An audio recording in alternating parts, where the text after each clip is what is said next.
Hello, everyone. Welcome to In the Know 360, show hosted by me, Annette, the warm-hearted warrior diva. My show gives you insights on the journeys of high-achieving business owners and music artists who share with our audience the importance of building a strong community of like-minded individuals on the road to greater success. This evening show is a collaboration between In the Know 360 and Ktoefornia.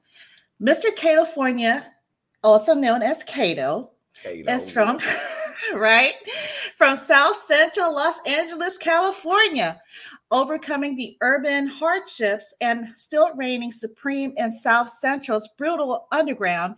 Kato has a sophisticated style with a mixture of quirky puns and humorous lyrics, alongside a masterful delivery of realness one can absorb from the streets. And it's what makes Kato Kato. He's deadly on the mic, and he's also collaborated with well-renowned artists in the industry, such as Kurupt, Roscoe of the Dogg Pound, Y.A. Young Assassins, Hot Dolla, Nipsy Hustle, may he rest in peace, Too Short, Jayo Felony, Brandikane, Mac Lucci, Warren G, Sugar Free, Eastwood, Rappin Forte, SpiceOne, Anterazh, and international artists, DraftyDNA, just to name a few.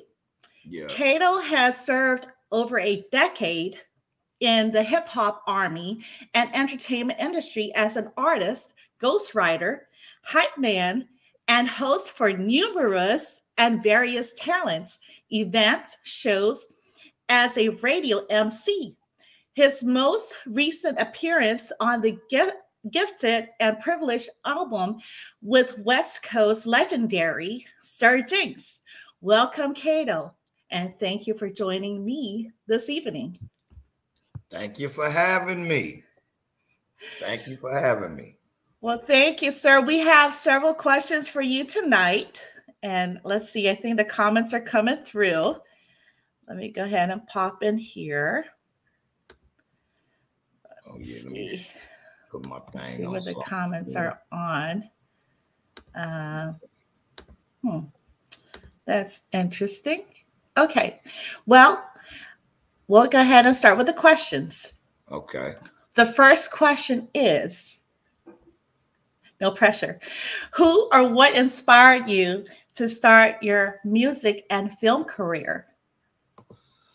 Well, music first or film first? Because really, I started acting first. Okay, we can do that. Like a lot of people, I started acting in the church, about say 5 or 6, and I had to play Santa Claus in the Christmas play. So I was probably acting in church before I was on any school projects in elementary. But I was always acting in elementary, doing plays, so whatever Christmas play was coming up or Easter, they had arts in our day when we went to school. So that was big. So I always had a heavy voice as a youngster. So I always got either a lead part or I probably started off a regular part and auditioned later. I ended up snatching the part from somebody, but it started in church really. And speaking in front of the church is where me not being shy in front of people came from. And I never really had a music bug early. I was really acting and dancing was really my thing. You know what I'm saying? I never really was had admirations for music, but I've always liked listening to it. Right.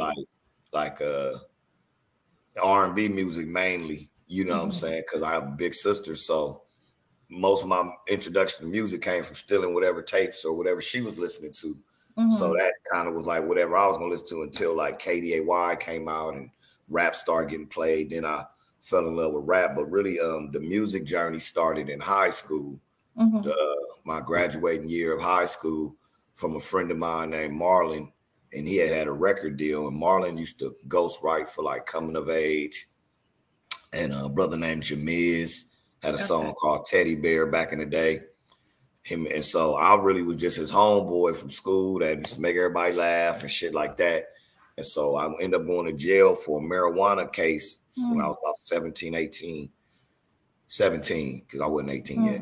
And uncle had bailed me out, and the next morning Marlon wanted me to come to the studio with him. So at that time, my job was just to bring girls, bring the weed. You know what I'm saying? My mom used to have the weed, so I could get the weed easy and, you know, get some drink and bring the girls and just come up there and chill. I never had been to a recording studio. But earlier, 2 years before that, I was recruited to be a member of Caution, which at this time was called Proceed with Caution. From my homegirl Carlene. Her cousin Dion was like my 2 in tagging. Back then you got a 1 or a 2, and he was in Caution. And at that time it was a 4-man group. And rest in peace, Gonzo wasn't in the group at that time. And so I went to a couple of rehearsals and then stopped coming. I just wasn't into it. I'd rather ride on the bus and go do whatever I do. But my job, even that wasn't a rap. It was to just make the dance move, be a choreographer, because it was like a crisscross type of group at this time. It wasn't a gangster rap group. And so a couple of years later, they ended up getting a deal with Ice Cube, and then Ice Cube's wife entered Gonzo on the group, other 2 guys. So that's what they became a 3-man group. And that was at the same time Marlon B was coming up. And 2 years later, Marlon B ends up actually go to the studio. I go to the studio, I end up writing a hook. Oh, wow. And so that's what got me in the game. My voice, basically, I did the hook for him. Oh, I knew what the hook was. You know, I was really chilling in the lounge with the ladies. I wasn't really tripping off no music. Right. You know, keep it 100. You know what I'm saying? So me and Marlon ended up, he had a deal. Our song hit the charts, the BRE charts, and we got on the box and stuff like that. And then whatever happened with us business-wise, we severed ties after we recorded a whole album. But I was kind of basically like Split Star or Flavor Flav. I was just a hype man. So if I rapped, it was like ad libs or the hook. Okay. The song I spit an 8 on, and I didn't really want to do that. You know what I'm saying? But I was kind of popular, so it kind of helped his brand being the guy with the deal, and I was the nigga that everybody on the streets knew. Whatever I was doing myself, so it was a cool thing. And then so when we severed ties, I really was like, what should I do now? So now we had a 2-year run working together. So now people around me look at me as a rapper. I have to go back to my alma mater, Crenshaw High, in '96 and perform, and to surprise everybody, because I was a fuck up in high school. I was like a smart ass fuck up. I was a bad nerd, basically. You know what I'm saying? So I'm looking around like, damn, what am I gonna do? You know what I'm saying? Everybody like, you gotta rap, man. You are. And I'm like, shit. You know, I knew how to write though from fucking with Marlon, so I knew how to write. Right. After 2 years, I learned the tools and how to record. We recorded on DATs at this time. It wasn't digital. So it was very difficult. You had to know your raps, you had to know your bars, you had to rap about a subject, and you couldn't cuss. Because we had a real record deal, so we couldn't cuss. Oh, okay. So basically, I said, fuck that. You know what I'm saying? And I started doing music. And that's kind of where it started at for me, far as me, Ktoe, the solo person. Oh, okay. Off of challenging myself to do something. I doubted myself, but people around me kind of like the role I played in Los Angeles at this time on the streets. Everybody loved me, like from all the communities and neighborhoods. So I was like the Tupac-ish type of character in LA, in my city, on my side of town. And remember, this is like 96, 95. I wore the bald head, the rag, I used to damn near worship Tupac. So, I was on some thug shit and all that, tattoos, all that. So it was like, fuck it, all right, I'm gonna do it. And I ended up running to a brother named the Music Doctor on the Greyhound on my way to Arizona to a family member's funeral. And that's when it got instilled in me, when that other state, really, I got a fresh start. So I really started my solo journey by way of Arizona. And that's when I started dealing with a lot of homies from Arizona. That's when I came with the Calizona thing. But yeah, that's how, about 96, as far as Ktoe, the birth of me as a solo person, 96, 97, like that coming in my mind. But I didn't really record a solo song until probably 6, 7 years later. Oh, okay. You know what I'm saying? I just basically sat back, ghost wrote, gave energy to people, did Hypeman, and you know what I'm saying? But I didn't really make a song yet or nothing until some years later. Oh, okay. Do you want to drop that hook? Oh, the first hook that the song that we out of the studio that made his manager always say "Bring Me Back" was a song called "All Around the World," and it's a trip because I just got the DATs of the old EP, like the 7 songs. Oh, okay. Violet Brown was shopping our shit around when she was just A&R for Def Jam, because we was about to sign with Scotty Brothers at the time, $1.5 million deal. Wow. Things happened. One brother didn't want to give his other group up. And some bullshit. But the hook that Marlon wrote that I repeated was "All around the world, so many sexy girls. Until I found you, make my dreams come true." Some shit never. It was like it was a 4-bar hook, but it was corny. But it was Marlon shit. But I said it with my voice. So it sounded rawer because we was like a squeaky clean rap group. We wasn't a gangster rap group. Oh, okay. The youngsters are kind of like we was competing with Crisscross.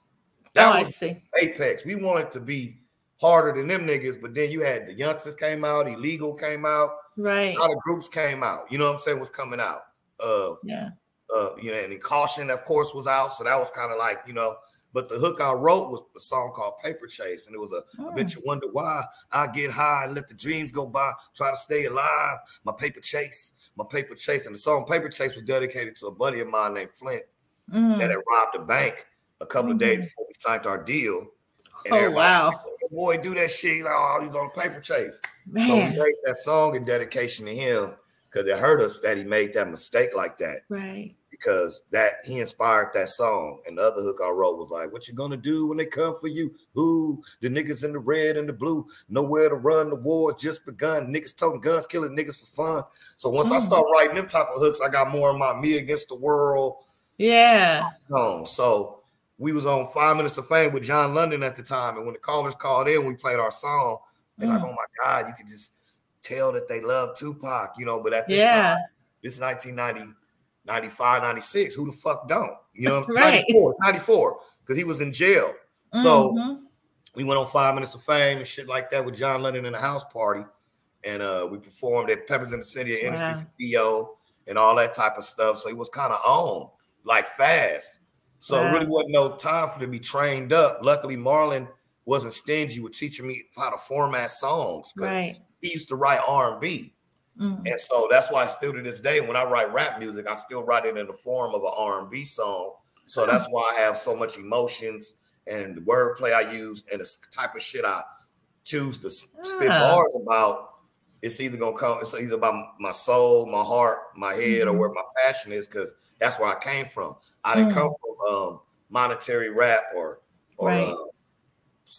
materialistic type of music. That's when I got in the industry, and it was like you get with people and they want you to rap on the subject, rap about this. Like if I gotta make a commercial off of 19 Crimes Wine, you know, so I gotta make it about that. So that's when I learned I learned the difference from rapping to making a song.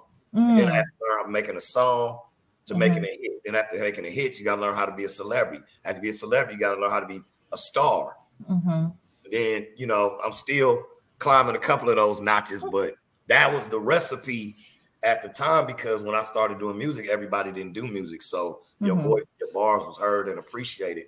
And I came up in a time where you couldn't be whack. You know what I'm saying?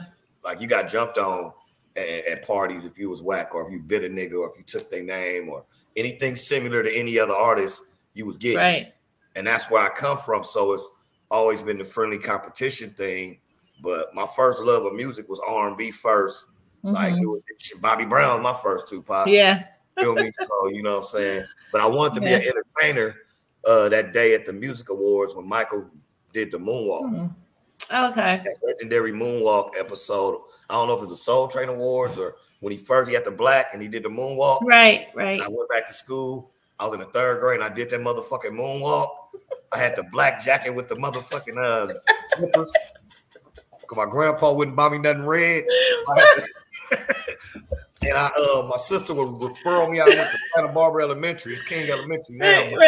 I would do the moonwalk. And so I was famous for now. I looked like Webster then. So they could be like, Webster, do the moonwalk. You know what I'm saying? So that was kind of like my origin. So I wanted to be an entertainer first. Didn't know what kind.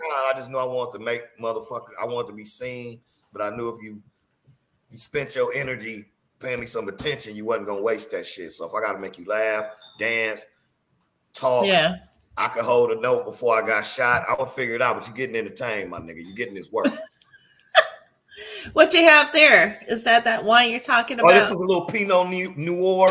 I didn't want to go tequila on you and get too, you know what I'm saying? You say that for part 2. Okay, part 2.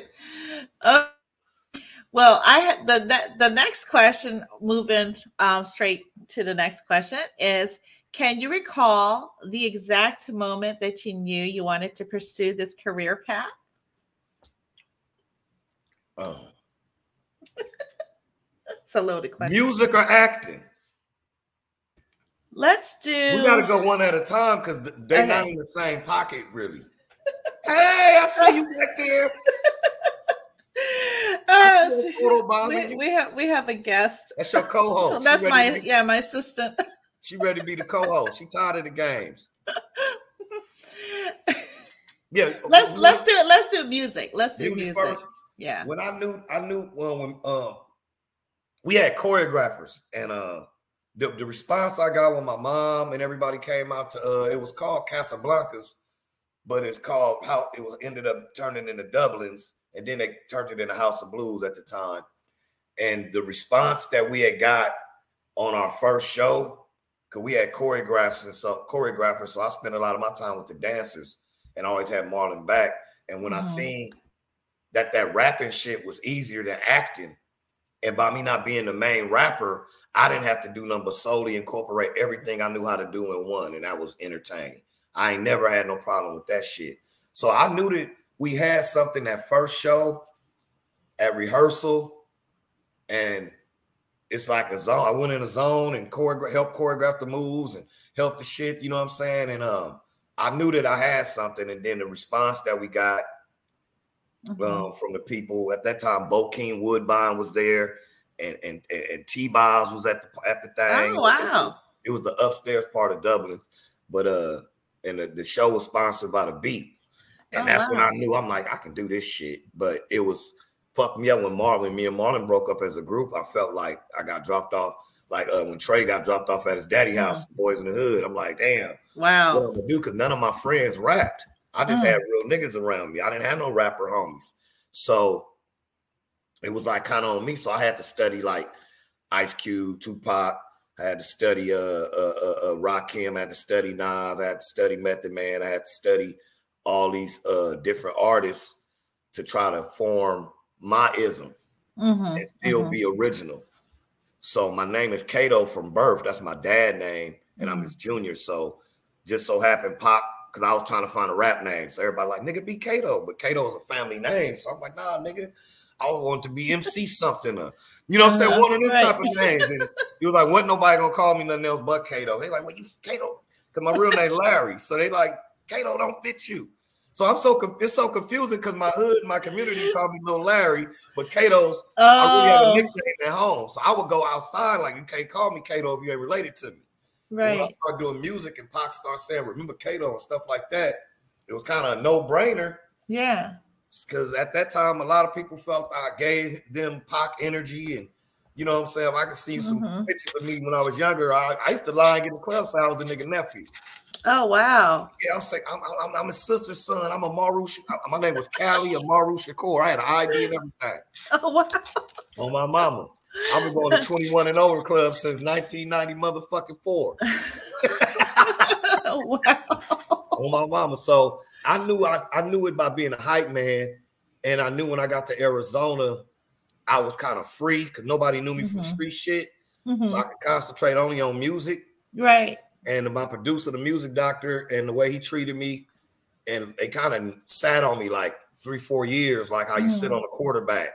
I didn't just get out there on my solo tip. So I always was ghostwriting and helping people do their shit and putting energy. But at that time, I sounded like Pac so much, I didn't find my voice yet. So I had to figure out. And one day, Gonzo was doing a song called Make Him Say Something. Right. He said, man, he rocked with Tupac. So his advice really meant a lot because he was like, man, you got to stop trying to sound like Pac, because we can tell that you love Pac so more, we can hear it. Your voice already dope, sound like you. Right. So I stopped putting thirds on my verses, because like I said, I started rapping with dats. So back then you put doubles and triples on your shit, because it's basically film, it's not digital. And then back then, the studio, we used to record at Echo Sound and at Paramount.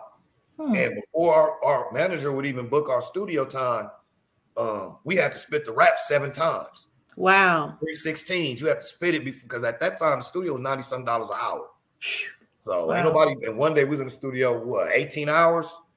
Oh wow. Yeah. So do the math. You know what I'm saying? Yeah. So you niggas better get signed.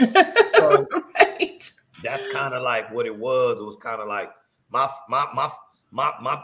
fear of failing led to my confidence at the same time, because I like talking shit and I'm a bagging ass nigga, so I didn't want nobody to be able to say no bullshit about me. So that made me put my shit out there. And I thank Marlon for the opportunity to share his dream with me. And any interview I get, I make sure I let him know that, you know what I'm saying? Because I'm not gonna say that I wouldn't have been a success or a person that was doing something positive, but it probably wouldn't have been music. I might have been like running with Merlin Santana and Brandon Adams, my actor homies. I'd have probably scored a sitcom. I could see myself, or even play college basketball. Maybe not the pros, but I'd have got a scholarship on that basketball. So I just always like to give him that, regardless of what he got going on in his life, because he instilled a fire in me that I probably didn't see in myself. Yeah. Well, how is it like the studios these days, as opposed to your experience? Is it very different from, because it sounds like it comes down to a science, right? Like the quality, the engineering, everything has to be in order. Is it more advanced where you don't have to do like certain things like back in the day? Well, I say, I don't want to sound like the cranky old man, but I could probably be the pissed off uncle. But at the end of the day, like I said, I came from rapping from scratch. So we sitting in there making the beat. And while he got the bass line without all the elements, now we thinking of a hook. And once we think of the hook, we going in the corner now. But at that time, it might have took us a week to do a song. Oh, wow. But we sitting on it. We got the tape player and we sitting on the beat. We smoking backwoods, stress, drinking Guinness. This 94 smoking backwoods. That's why I be laughing at the youngsters. That was 35 cents for a blood, nigga. So you know, it was all the music was, and then I came up on the East Coast, West Coast era, so the music was real. Everything was real. Yeah. It wasn't no cartoon character music. You couldn't, that wasn't available. And so you couldn't just make a song with no substance or unless you was on some lyricism shit, and your lyricism had substance, it had awareness, it had guidance, because our music was about guidance at that time, even if it might sound violent or but that was the environment. So I made environmental music.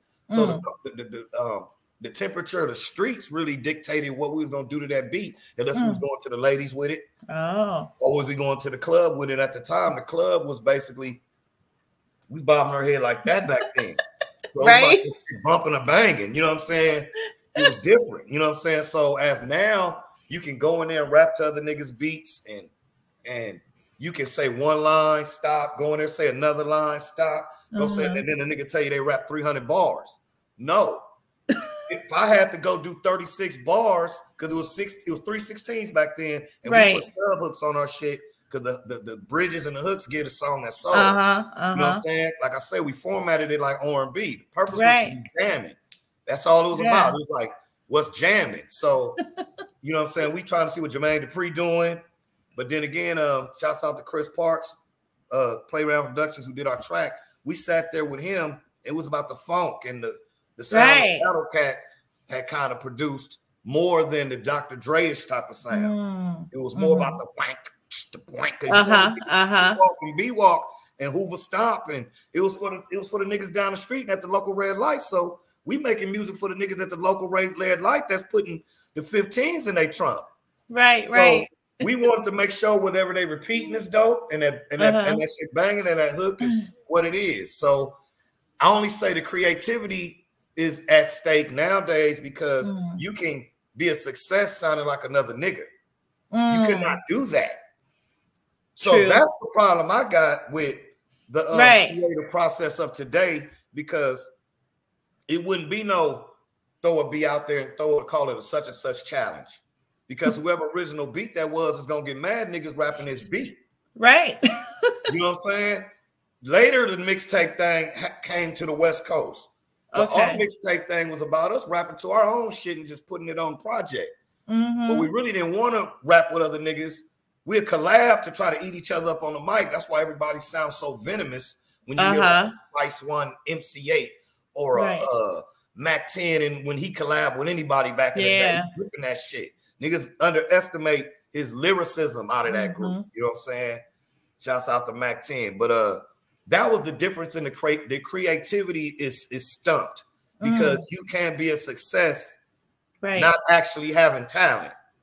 Just repeating another motherfucker. Right. And the niggas that got talent get drowned out by the popular weak nigga. Right. Why you think we can't appreciate J. Cole no more? Because a lot of the goofy music done passed cuz up. It's about who's popular and what's popping and streaming more than, you know what I'm saying, that type of shit. So you got everybody that's kind of dumbing their music down to form around the new formula that's been provided by the industry changing. Because anybody that's over that's too substance and too much lyricism and too much talent is damn near overqualified. And they call them old niggas. But now you see Nas getting his Grammys now. That's why I agree with what he said. I want to hear all the older niggas from every genre to keep making music, to where this won't even be up for debate. What's bumping? Yeah, exactly. Okay, look at it like this. If we 40-something years old and hip-hop just turned 50, we fell in love with 50 about hip-hop about 11 years old, right? Right. So we done did 20, 30 years of pushing hip-hop's envelope, and so we get a certain age, nobody's rapping to us no more. I know. I can't sit in the car with my daughter and my nieces and bang that shit. And not because I don't like it, it's because it's not my recipe. So I think it's selfish when older rappers stop making music that was successful, because my grandma still like rap music, my auntie like who's rapping to us? Right. So we got to make ourselves play with, you know what I'm saying, certain music that's talking about our asshole being pink and all this crazy shit. When I still want to know, you know, a musical update with the ghetto and what's going on in the streets and what's going on, you know what I'm saying? So who the fuck talking to us? That's why I say that's a redundant statement, like LL say. 50 just did a tour. Our music is the shit that's selling out arenas. Yep, that's true. Whereas their music is on Groupon, the tickets. Right. No, facts. Or at the casino. Facts. Yeah. I mean, I'm not gonna lie. I have my 90s, you know, on replay. Like, how can you sit up there and not fuck with like reality from the dog food or the Wu-Tang 36 Chambers? Right. Where you from? When that Triumph come on, ooh, boom, boom. Like that's what it was. It was a thing, man. It was, you know what I'm saying? It made you clean up, wash your car. You know what I'm saying? Like, you know what I'm saying? And we liked our women in our music too. Like it was all right to like a motherfucker. You know what I'm saying? And none of this is a bias on anybody. I'm just highlighting why we love our shit so much. That's all. I don't think you're alone. I'm gonna hit a shot at this Dominican Republic song, Marijuana. Okay. So, Chief. In film, right? And especially on set, you work with people day in and day out. Yeah. You need to be an effective communicator to work in a diverse group. Yes. What challenges have you faced during your journey in the entertainment industry, and how have you overcome the challenges? My biggest challenge I've been facing as of lately, because shouts out to Romeo Holloway. I started my first journey feeling like I'm finna push this movie line in 2018. Okay. Put a couple of shorts up on YouTube. Meet Me in the Murd, The Shack, There's one more I'm missing. Fuck, she told me to write all these fucking movies down too. And so really when I got on the set, I would get on the set of some of the things, and some of the people, a lot of them is up and coming, and I'm also up and coming, but I'm popular. So a lot of motherfuckers don't be seeing me giving them advice because they think I'm coming, they not knowing I'm a rookie just like them. So a lot of the times on the set, my challenge comes from controlling people's vibe to make sure this project, we like Voltron, we all a part of this big robot we're trying to build. Right. I'm a rapper, I'm talking metaphors. Yeah. My biggest challenge was really getting people to take me serious, and then getting people to look past my my flaws and my past qualities that they might not be sold on the changed person that I done became. They might still remember the capabilities of my ignorance, if you know what that means. So sometimes being taken serious and was my biggest challenge, because it's, you know, just like you do music for so long, people understand that's a part of you. That's like telling your auntie stop singing in church, telling your uncle stop playing drums at church, telling your uncle put his saxophone down. When you do music, it doesn't die. Now, if you're a person that's rapping, yeah, you're gonna get tired of rapping. But you'll never get tired of making music. Oh, that's out your art. You feel me? So my biggest challenge was being taken serious. And once people seen that I really can act and I really know how to embody emotions, because I started off with plays. In 2001, I was on the run, and I used to go to my hood on 39th and Western and practice this play I was doing at USC called Judge Me Now, where I played Tupac. Oh, wow. The day before I was supposed to perform, I ended up getting caught up, and I got 2.5, and you know what I'm saying? But the rehearsal, and I had to beat out a couple of brothers that played in Baby Boy to get the motherfucking part. And I was bus right over there to rival territory of some brothers we didn't get along with by USC to practice, and rehearse. And I got the part, and I ended up going to Tehachapi State Prison for a couple of years. And I lost that opportunity. But so when I got out, I promised myself, you know what I'm saying, I'm going to do all that shit that everybody said I couldn't do, because my time that I did sit on vacation, I was the guy that everybody seen talking about, nigga, what you doing here? Like, criminals and street niggas had expectations for me. Like, nah, nigga, you ain't no good to us coming in out here, nigga. Homies need you out there. Nick, this is niggas from Bloods, Crips, whatever. Southsiders, niggas need you out there, your energy, your whoopty-woo. So I took that serious, and when I got released, I went against the grain and the judgment of everybody's judgment. I went hard, and I started hitting people. This is before social media, so I started hitting people with opportunity. But just to be taken seriously when I got into the acting part was my biggest challenge. And once people seen that I can murk that shit, or what the kids say, I can eat, because me dealing with my street shit, I was never displaying those traits, those talents. It wasn't nothing I was doing that I needed to display my talents. But foundation is really where I came from, that really kept me diligent. And I got a bunch of homies that support me, and that I got their blessings. So like a lot of brothers out here, I didn't have a pressure on me. And at this time, it wasn't a lot of South Central rappers, you know what I'm saying, like that, like it is now. That's why every time I meet LA rappers and South Central niggas, it be in my heart to help them or guide them or be a mentor, because I remember nobody wanted to help me. And I remember when everybody wanted to put me out of a box of being where I was from. So that's why I rap and I mentor a lot of brothers from different hoods, like enemy hoods, but I feel like I'm bigger than that, and my energy is too important to lie down in that momentary ignorance. Because I say I like to let motherfuckers know in interviews, like I done gave a lot of brothers good advice that a lot of y'all favorite household rappers, you know what I'm saying, and stuff like that. But it's not a clout chasing thing, but you know, I earned respect, so I got a right to push my line. But being taken seriously was the biggest challenge. Oh, okay. Well, what's your favorite movie or TV show, and who's your favorite director? My favorite TV show is Three's Company. What? No way. Yes, you lie. It's my favorite TV show is Three's Company. That's mine. Shut the fuck off. I'm for real. I was like, I like Three's Company so much, I would go places only talk to women in too. That's funny. I thought I was Jack Tripper, but I got my comedy from Eddie Murphy, Flip Wilson, Jack Tripper and That's Bill funny. Cosby. You know what I'm saying? That's the people I rip comedy wise, as far as Wow. the animation of John Ritter. You know, of course, Flip Wilson is the older. Hilarious. That's the older Martin and Eddie and Richard Pryor. You feel me? Oh, okay, And yes. I used to like Bob Hope. I say Bob Hope because he would make jokes but never laughs.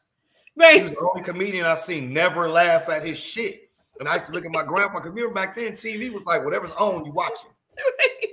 So if it's the Bob Hope special, the Lou Rawls telethon, you know what I'm saying, Jerry's Kids and all this type of shit, Star Search. That's funny. I used to be like, Grandpa, why he don't laugh at his jokes? So he'll say some joke. This come on right before Benny Hill come on. Oh, yeah. So I'll be like, Grandpa, why he not laughing?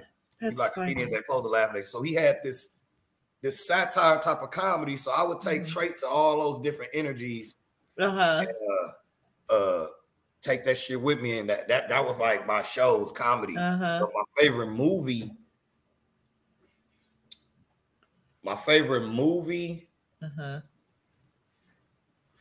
Ooh, it's gonna be. It's movies motherfuckers don't even fuck with like that. I used to like Jason's Lyric. Okay. And Fire Heartbeats, Boomerang. Oh, yes. You know what I'm saying? Okay, yeah. All the Rockies up to 4.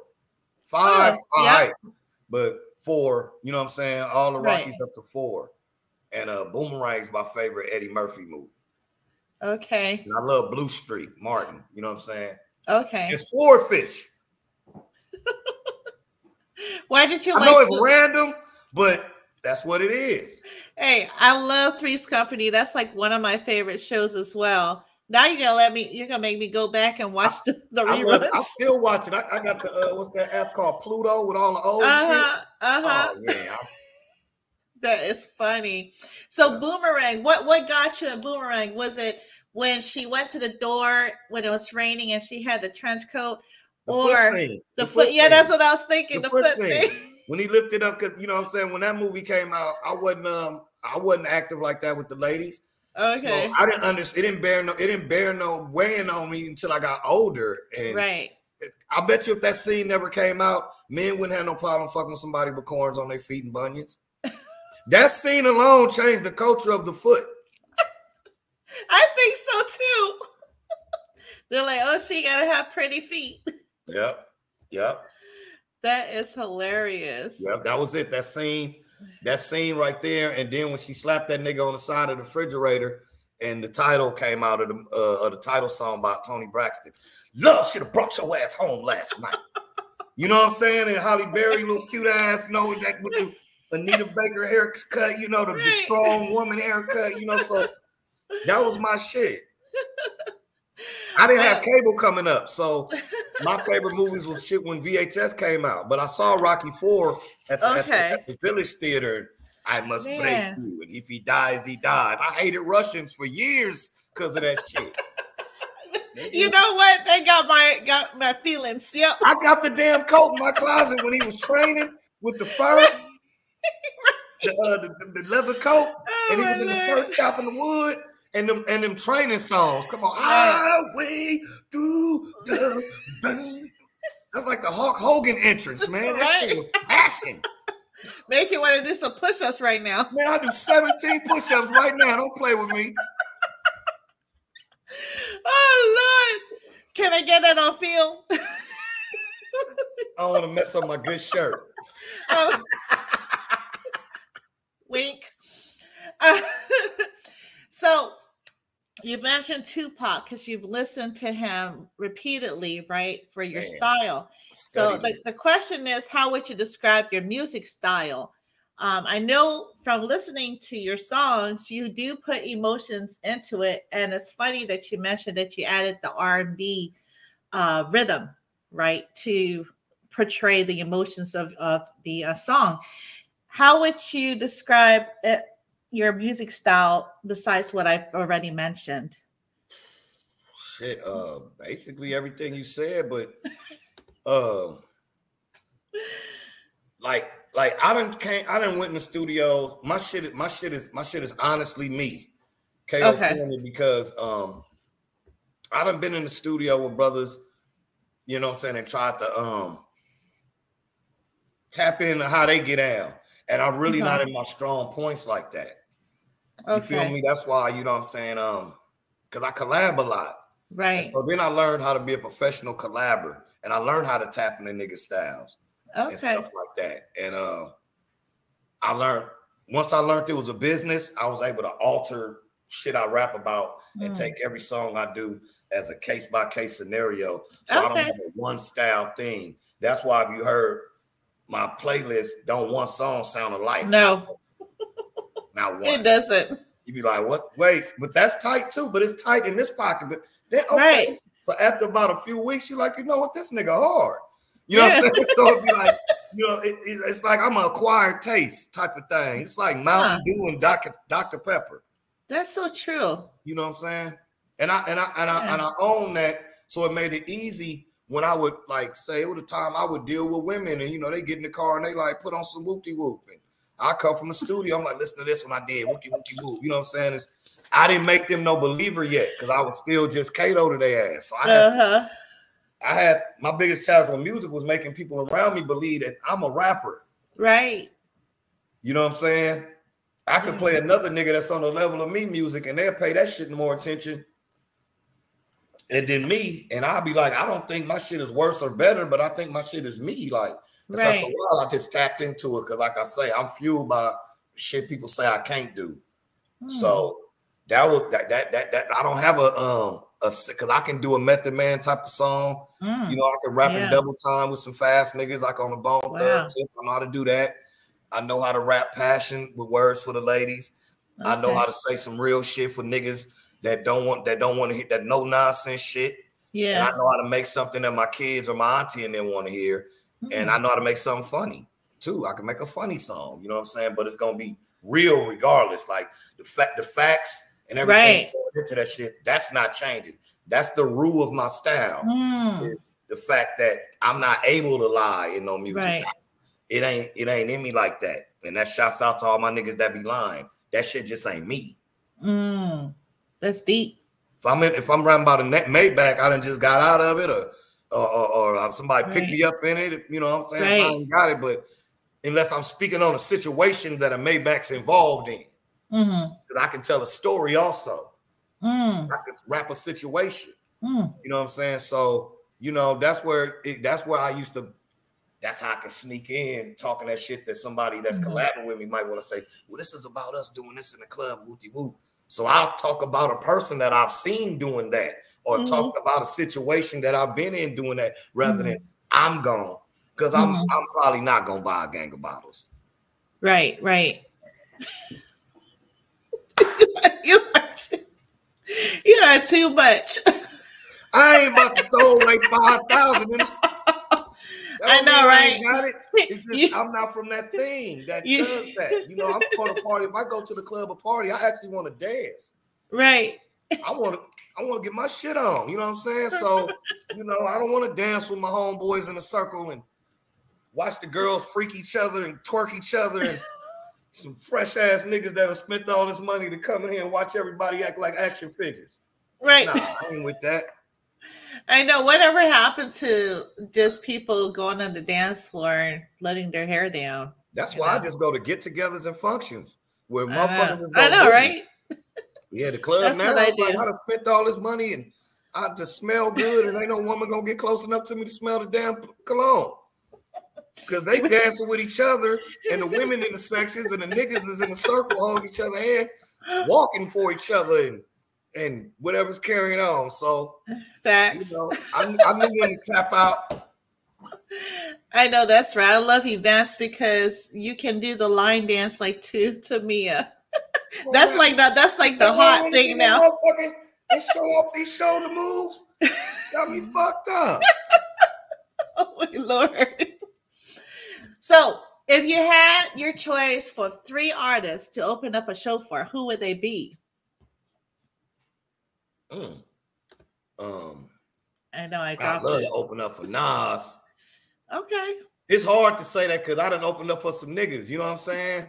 But I'm gonna name some people I haven't opened up for. I wish my bro was alive. I would have loved to open up for Nipsey, but I have rocked with him on stage before, and I have Hypeman for him before.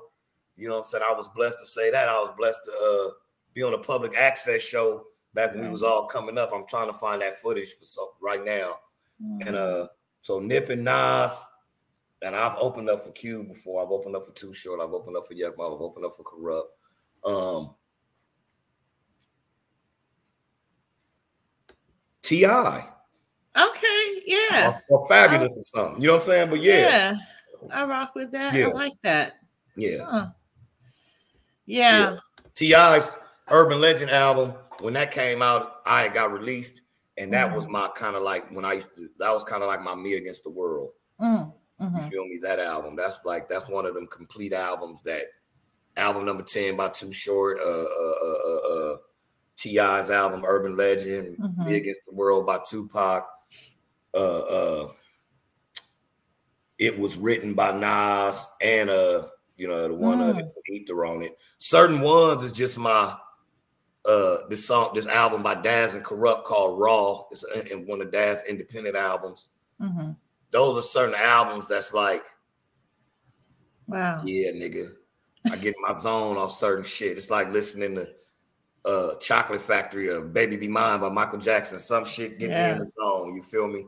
It's just certain music, or the whole Bobby Brown remix album from the 90s. Far as I get in a happy, turned up kind of, it puts me in a certain zone. So music is an emotion, and those are the ones that stick out to me, that move me. I purposely didn't write answers down for your interview because I wanted it to be organic and real, and everything gonna come out my heart. Because you know what I'm saying, I might try to be sounding correct if I'd have wrote shit down, and that's not gonna cheat you like that. Well, I appreciate you for doing that. And how has your life experiences influenced your music creativity? I know you kind of mentioned a little bit about your experience and people telling you that you need to be out so you can help. Honestly, in '95, when I got shot coming from Crenshaw, and then on Valentine's Day, and then 2001, 2 weeks before my child was born, I got shot again on Valentine's Day. Oh my God. In a coma 6 days. I got shot in Hollywood at a club. Then in 2014, I lost my lung doing a music video and partying, you know what I'm saying, with some of my partners. And so those experiences like that instilled in me, you have no reason or responsibility to give up, because if I was going to take you, I'd have been took you. Prison didn't break me. Bullets didn't break me. Losing lungs didn't break me. Countless encounters with people on the street didn't break me. Stabs, heart surgeries. So those experiences let me know that regardless of what you might deem as successful, the impact I have on so many lives that I see, whether they celebrities, regular, whatever, that is my success. And I had to grow to learn that and understand what my place is, because I'm a purist and I've been around before the industry. Well, when the industry was getting tainted and the powers that be was coming in. So I always look at it like my experience of me being overqualified with the streets keeps me grounded. And that's why I'm not on that level where people can't reach me and fuck with me.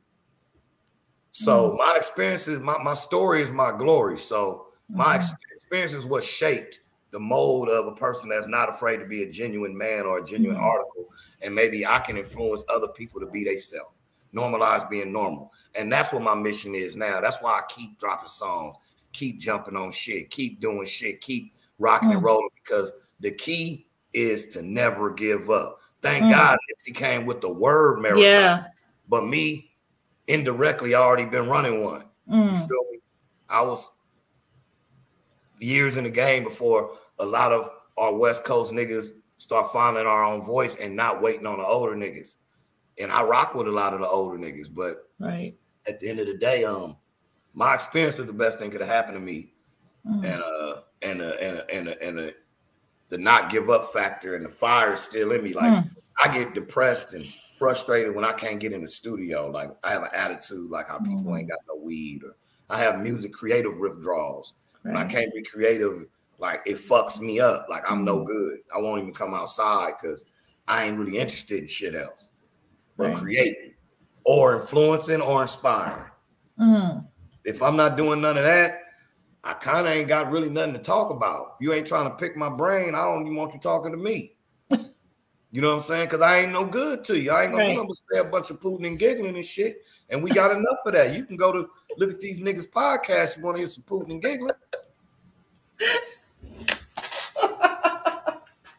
Oh no, if you can't. Oh my mama. Oh my Lord. No, but those are all facts. And I totally agree. So your latest release entitled Euphoria talks about street life and how people value loyalty until you're wanted, right? What's the inspiration for the song? That song, my boy sent me the track, and I didn't go write shit. I went to my boy garage. He do the pre-production record for me.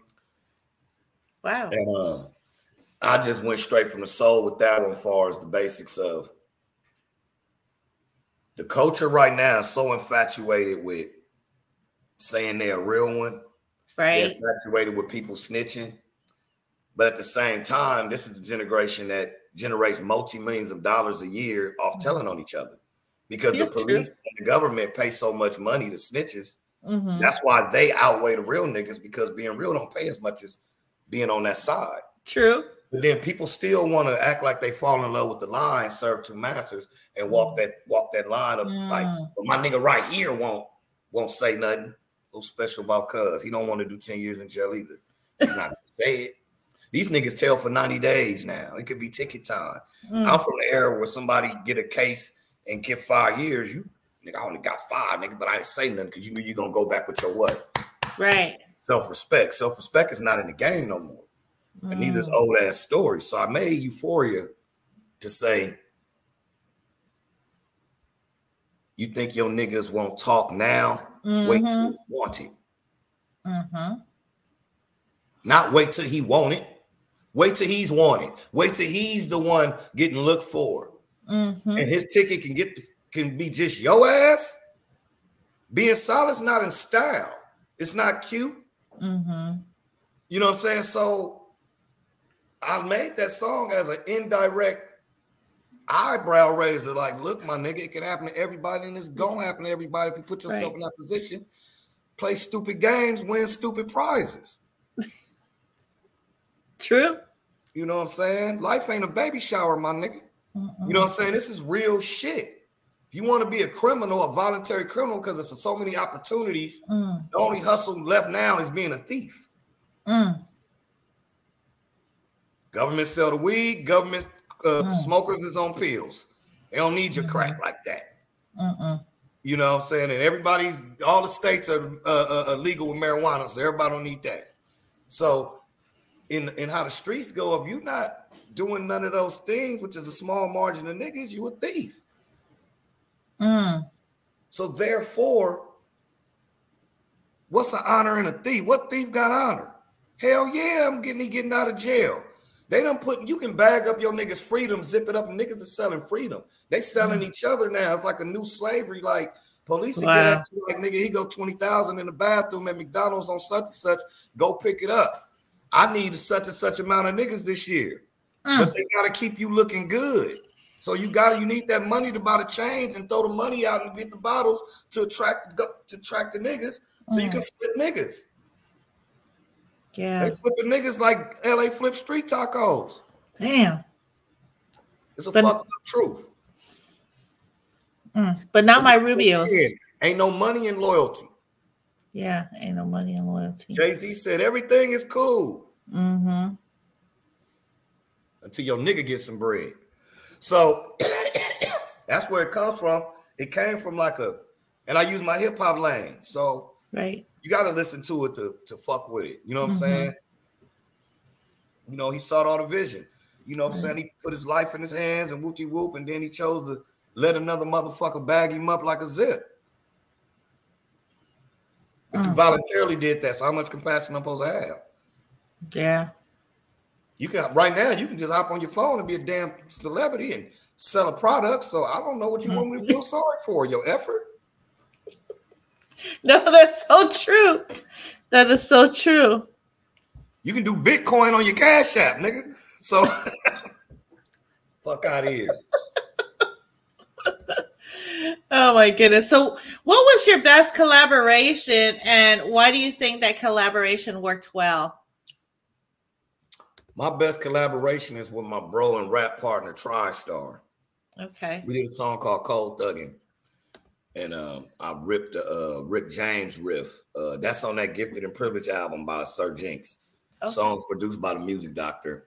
And everybody, the song started off as a laugh and a joke. And it was around the time when Rick James had said, "I'm Rick James, bitch," to that girl on the awards. And so the homie had a beat. And we would always, like I say, we always made music from scratch. So we was always getting our musical inspiration from like Slave, Morris Day, James Brown, Loose Ends, you know, that type of music. You feel me? And I was like, man, I want you to do Cold Blooded for me. And he made the beat. Boom, boom, boom, boom, boom, boom. Boom, boom, boom, boom, boom, boom, boom. And then he did the beat off of MP3, so the bass was just warm as a motherfucker. Wow. Wasn't no digital track. So I'm like, go thugging all up in these streets. I'm cold thugging all up in it, street. Dude, freak. Boom, boom, boom. Dude, freak. So I was really doing one of them riffs when Steve Harvey used to always tell jokes about young niggas' music. So in the middle of the song, I'm like, what? When all these 5,000 niggas got to be on stage at the same time. When Tip James came up, Tip James gave a show. So it was me and Lil Duval stole my whole style that goddamn one him and Snoop did. But I'm going to leave that alone. So TriStar, which is Lil Kurupt from Dogg Pound, had heard the shit. I used to perform the song in the car and at the weed spots. I sat on the beat for 4 years.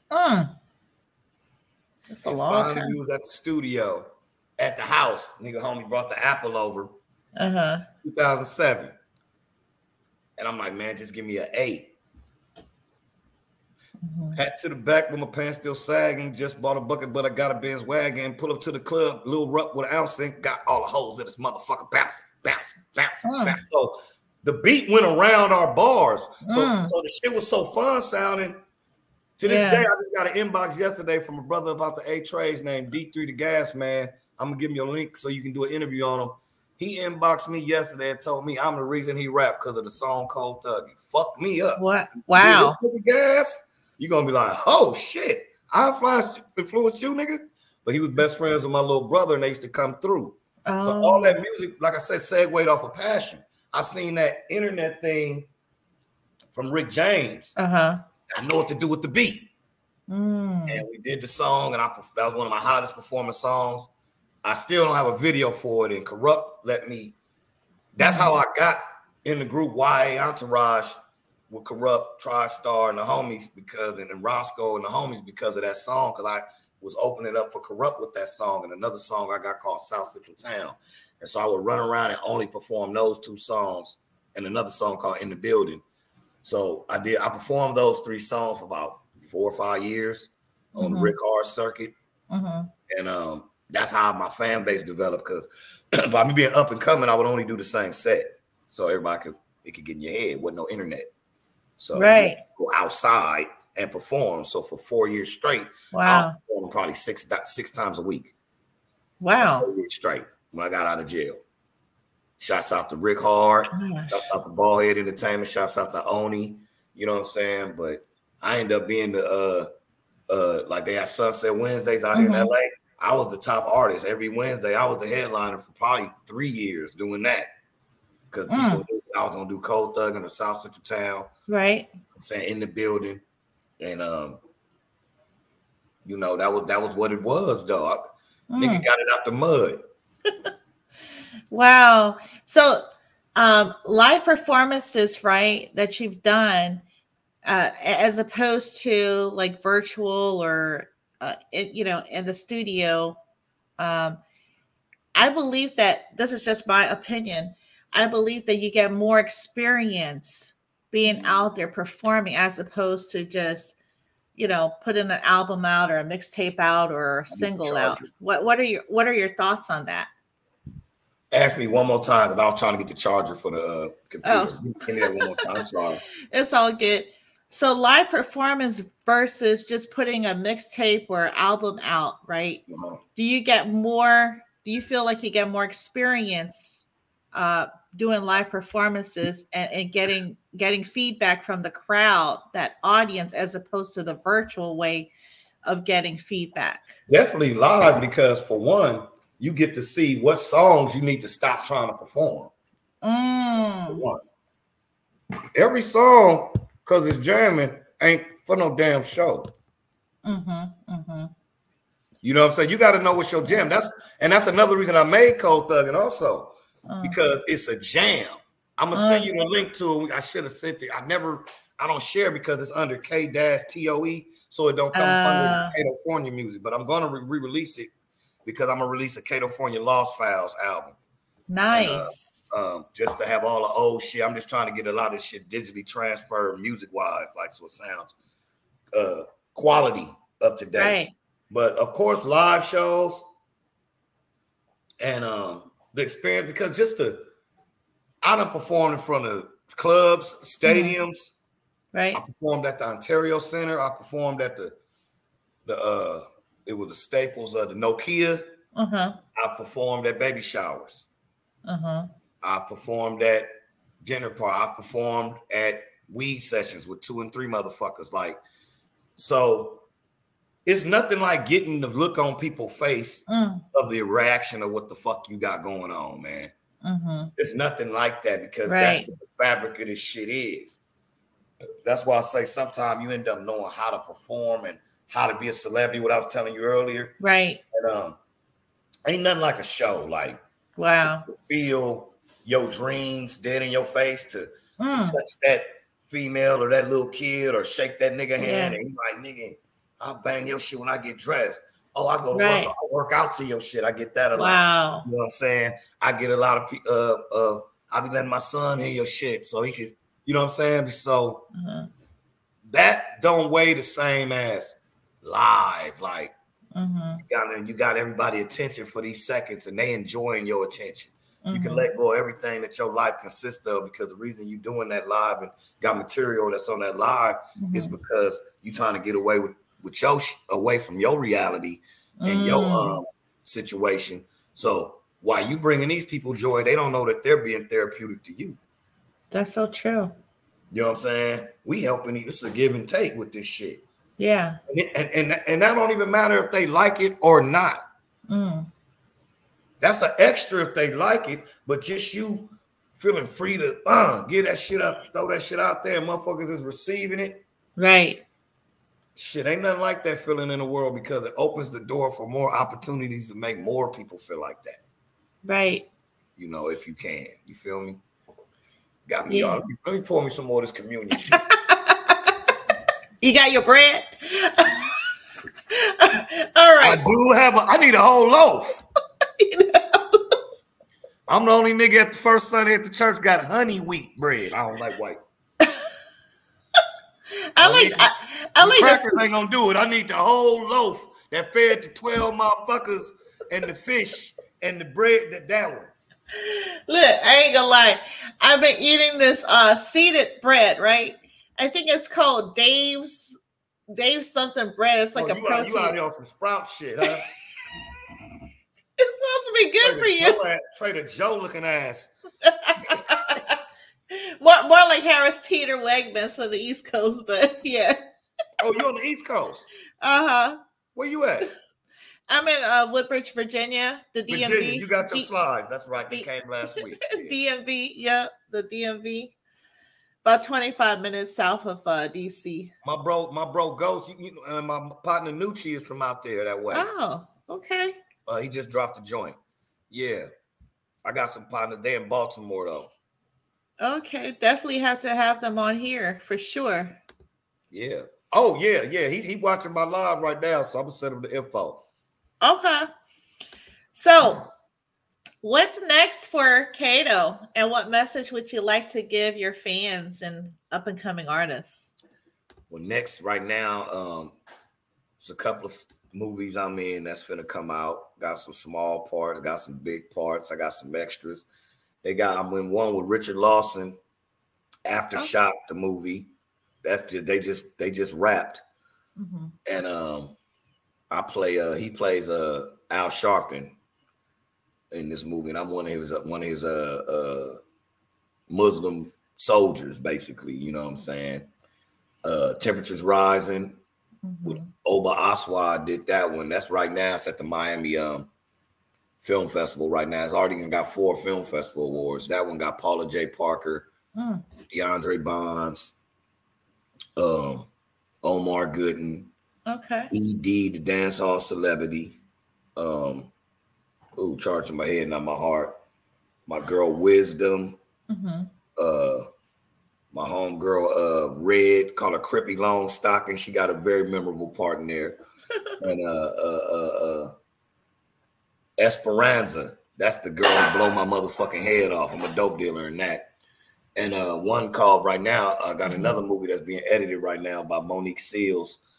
It's called Word, the movie. I'm the main character in that movie, and brother named JC.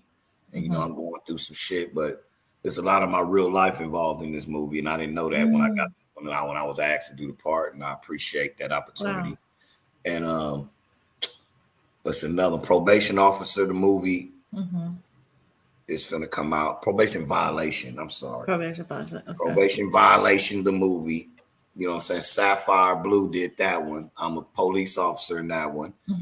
Me and my son got a quick cameo in Santa Games, Phase on Love. That's on Hulu. Okay. And Jacqueline McGinnis, I'm in Loving the Younger Man. I'm the brother in the drive-by scene. That's out on Tubi right now. I'm missing. Awake. It's a Nollywood movie with my Nigerian, my African partners. I deal with Nollywood also. What? And that's a movie called Awake. It's a horror movie. Oh, and wow. it wrapped already, so we just waiting on the. That's a short. And I've done Twitter Fingers. I won 3 awards. Twitter Fingers. King Jaquel did that one. I play a pastor in that one. That footage is on my page though. I gotta see that one. Some of these clips for anything, I'm gonna send them to you. And Mother-in-Law, the movie, is another Nollywood movie I'm in. And Vivica Fox and Miguel Nunez in that movie now. I had a small part which got cut out, but I still have assistant director's credit. Okay. And I worked on the staff and the crew. So I come to the movie and I go get the coffee, go get the hot dogs, the pancakes. I had to go get Mama G her Subway, and I ended up playing with some real prominent African actors. Wow. Most people would look at me like, I know who Mama G is. Okay. And I can't pronounce Adupwe. I don't want to fuck his name, but he the other star in it. Okay. I don't want to fuck his shit up. And I know I'm missing something. Dirty Cops, the series, is going to drop in November. I'm in that. Okay. My boy, I Am Joey does that. Slink Johnson is in that. A few other dope actors. My boy from Love and Basketball, the one that pushed her down and fuck her head up. Me and him, my co-star in that one, Dirty Cops, the series. And but the Dirty Cops LA, the series, but Dirty Cops LA, the movie, is out. So y'all can watch that one. And Choices is getting filmed still. We still doing Choices. And the current movie I'm doing right now, Blinded by Love. Oh, wow. By China. That's I play Jackson. That's what I'm doing right now as we speak. And before you called, I just got a call for Monday to meet on the set. And I don't know the name of this one, but I just got called saying they, you know what I'm saying, it's another movie I'm gonna be in, like right before we linked up. So I don't know the damn name. And am I missing something? A movie? Meet Me in the Murders on YouTube. The Shack is on YouTube. The Shack got Watch Homie Quan in it. Teddy the comedian, rest in peace, is in Meet Me in Lamert. I'm gonna send you the links, but I know it's something I'm missing, but I'd rather be overbooked than underloved. So that's true. You know what I'm saying? You're always loved though, Kato. You know what I'm saying? I know it's something I'm missing. Twitter fingers was dope though, but damn, I know it's something I'm missing. Fuck, I'm gonna get off this shit and be like, motherfucker. Oh, the ramen. The ramen. A movie called The Ramen I'm in. Oh, okay. Yeah, I get the shit beat out of me in this one, but it's a cool scene, and the movie funny as fuck. What? I need to go check that out. The ramen. That's not. It's not out on Tubi yet. It's on another app that I had to watch it on because now they got all these different apps. And I want to tell everybody that's out here doing independent movies and independent content right now, take advantage of this strike for these brothers and these sisters get back to work. That's so true. Get online and learn how to edit it. Get online and learn how to do the Greek graphics. Get online and drop your shit. And rappers, I know that shit been sitting in your email forever, my nigga, and you think, but the world ain't seen it, my nigga. If people can eat Rocky Road ice cream, they can fuck with your music. So just put it out there for the people and just let them see. You never know, my nigga, but let's stop being selfish with our art and our talent because God gave us that shit for free. You know what I'm saying? And so if you're a person that know better, you out of line for not using your talents. Straight the fuck up. That's your pistol. That's your knife. That's your napalm bomb. Your motherfucking talent, my nigga. And if you ain't figured it out, stop lying to yourself and look in the mirror. You know what I'm saying? And that's true. This is where you get the truth. The left side of your pillow and that mirror in the morning. You can't lie to that. You can lie to me. You can lie to In the Know 360, but you can't lie to yourself when you look in that mirror and you see a full-fledged skittle in your eye from the boogers and the gummy worm. Well, I don't know. You can't pass In the Know 360 with your lies. I'm a Leo, so I said they can lie. I didn't say you was gonna believe it. Oh my gosh! Nobody said you was gonna believe it. Said they can lie. You can control your belief, not their actions. That's true. That is so true. What are you drinking now? Same shit. It's a whole bottle, girl. You see the top on this? I love, girl. Stop playing with me. Oh my Lord! I need to get. I have my water. Oh, bless your heart. Does that count? I drink coconut water, and I know how to get my swish on. I know how to swish her sweet. Oh my goodness. Well, I must say, if I can do a summary of Ktoe, right? Ktoe is a pioneer of music and a diversified artist. You use the word diverse, and my movement is called Ktoe, which is creative and diverse, intelligent, young, and hungry. Right. And I really appreciate you for coming on and really dropping gems and insights to everyone that needs it. Because, hey, we're in the Know 360, so we don't hear from you, then they won't know anything about you. So shout out to you for encouraging others to put their art and their craft out there, because it could be one hook, it could be, a couple of words from your script, and then you blow up, and you can thank Ktoe for that. Hey man, I want to give a shout out to King Creole. You feel me? King Creole music, man, and anybody out here that want to rock with me, tap in with her. She'll tap in with me. I'm not gonna knock you over the head like that. You know what I'm saying? Compensation, but we are talking. Let's make some music. Let's make some dreams. Let's make some sense. Let's make some shit that we can sit up there and say, mama, listen to this one. Right. You know what I'm saying? Like, come on, let's go back to making music and audio art. Right. Painting pictures in people's mind through sounds. You know what I'm saying?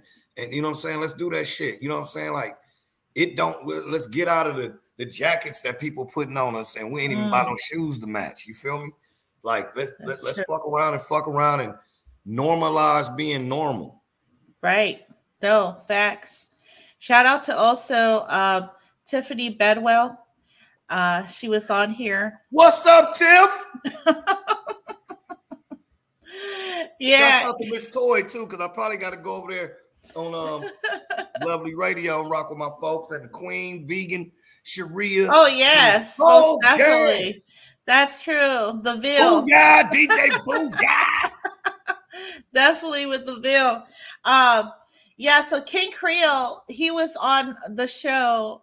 You should check out our interview with him as well. And he just released his new music. Gosh, multiple. So multiple music. But the last one was like I mean, I'm telling you, it got you. It's like summer love, that summer feeling. Yeah. Okay, I got one question for you. What was your favorite Ktoe joint? Your favorite Ktoefornia joint? What was it? That was the one where you were talking about all the queens. I mean, I have it on my replay list. You talking about the one with the one with the yellow. Yeah, the one with the yellow. Yeah. Cover. Real recognize real. Capadonna. Yes. Yeah, that one.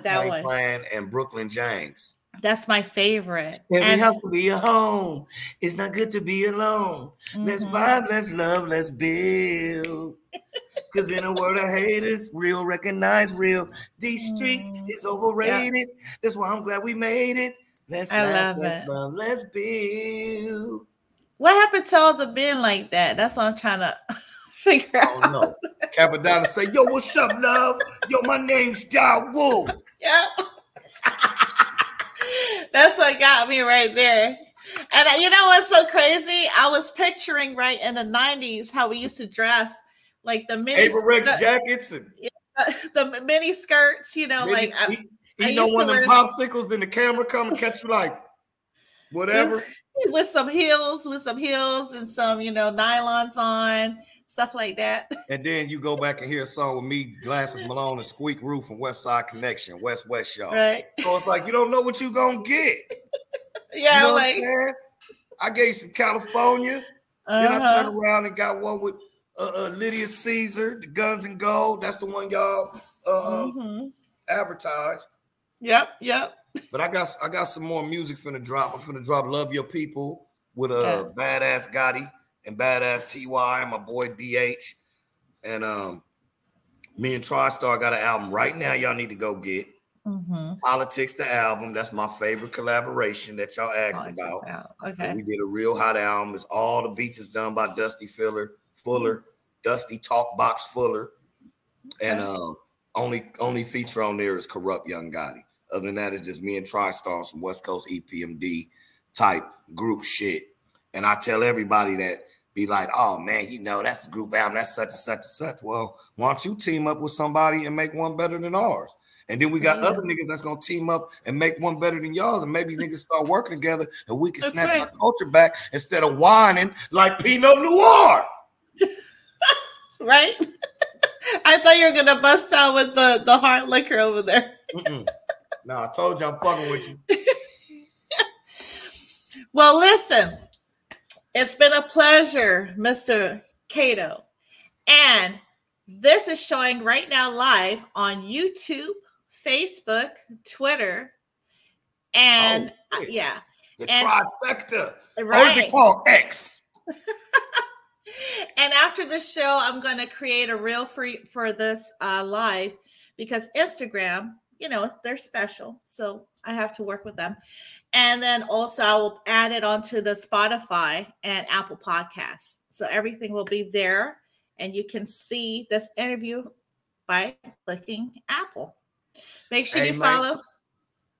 I was going to say, I'm fucking with you like a 6-year-old who mama ain't came to pick him up yet.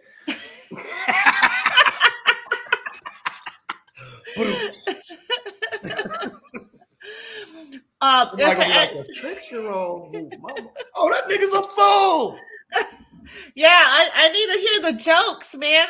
You know, we need to do the comic thing. I'm all natural together. Like O'Brien. So it's like I be trying to tell jokes on purpose, and I realize I'm just a funny nigga. Yes, you are. I got it. In a good way. In a good way. It's an art to that joke shit. That ain't no shit just because you want 60 seconds funny on IG. You can sit up there and entertain people for 20 minutes, my nigga. Don't disrespect the culture like that.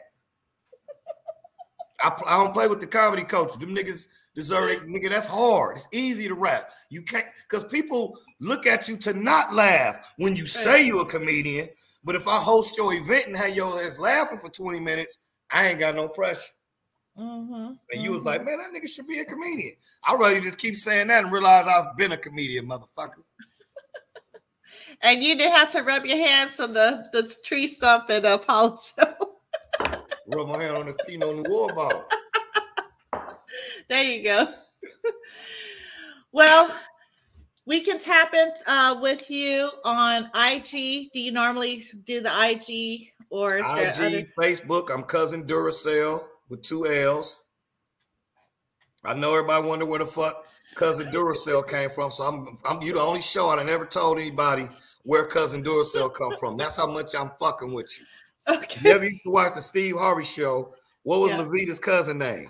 My cousin Duracell. Oh. So I made that nigga a person. So I'm cousin motherfucker. I'm Levita's cousin Duracell. That is funny. That's kind of like the Gooch from Different Strokes. You never seen who the fuck the Gooch actually was. But somebody called himself the Gooch. Right. So I'm cousin fucking Duracell. And you heard it here first on In the Know 360. You got me at Three's Company, though. I have to admit, you got me at Three's Company. Come and knock on my door, because there's something waiting for you. The kisses is hers, and his. Oh, my gosh. They thought he was the man.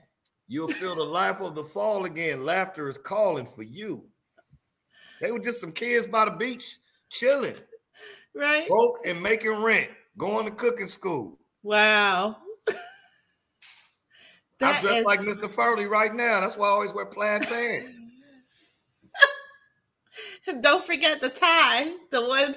No, I ain't doing the bandana around the neck, though. I'm more Larry upstairs than that. That was his swag style. No tie. I know when to tap out. Oh, man. Well, I appreciate you, brother. Appreciate you, too. And, I'll be looking forward to interviewing, other artists that you send my way. Yeah, I'm definitely going to send some people your way with some cold stories, man. Don't even trip. Well, hold tight. With that being said, thank you, everyone. Tap into NNO 360 and Ktoefornia. We're out. Oh, my mama! Oh, before we're out, make sure you check out the slides that he has.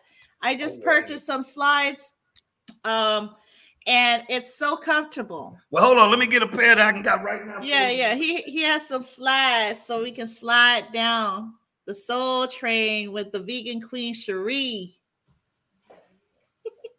You can always get you for the ladies with the toxic white toes.